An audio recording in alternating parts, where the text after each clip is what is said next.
Having someone kidnap your child from you is one of the worst things that could ever happen to a parent. Besides death, having a stranger take your child for their own sick and twisted reasons is one of the most heart-wrenching things in this world. One North Carolina family struggled to deal with the disappearance of their 16-year-old teenager. Before we begin, make sure to smash that like button, subscribe to our channel, and hit the notification bell for more amazing videos.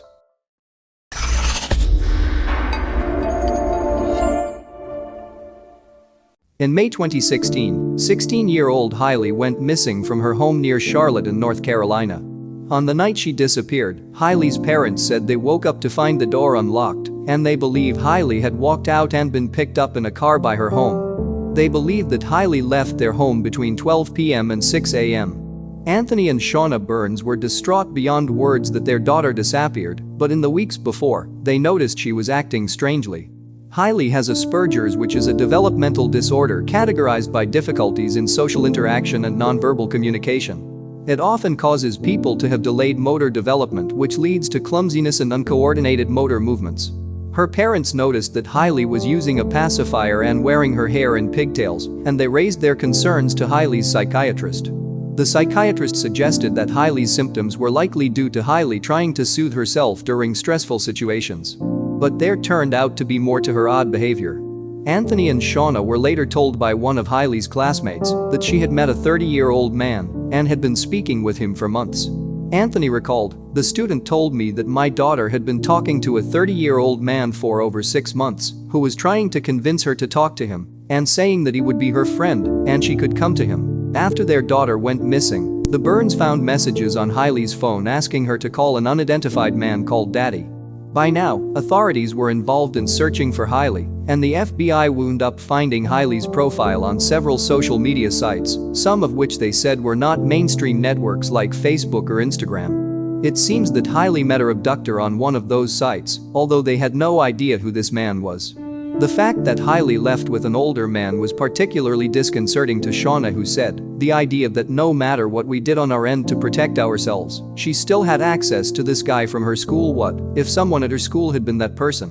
According to the FBI, Hailey only packed a few items and didn't bring all of her medications with her when she left. Despite hundreds of attempts to find Hailey, authorities and the Burns were unable to find the 16-year-old teen.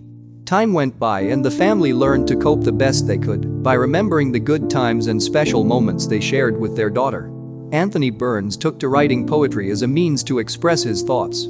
"I miss you, Hailey," her father tearfully wrote. "I hope if you read this, you will understand that all of this is done for you and to help others avoid the loss that our family feels now that you are gone."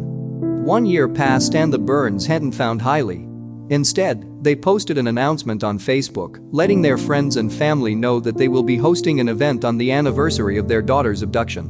"We will be letting 100 balloons off in her honor with media and radio in attendance."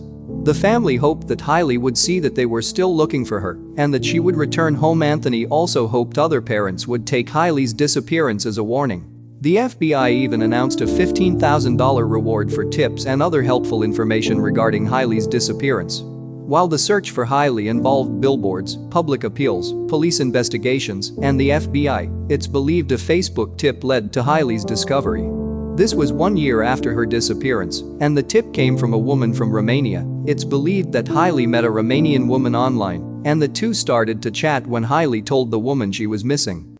After researching the case, the woman contacted Hailey's parents. "I got a message that said, 'I've been in communication with your daughter, and she's alive and she wants to come home,' and from there it has been like an avalanche," said Shauna.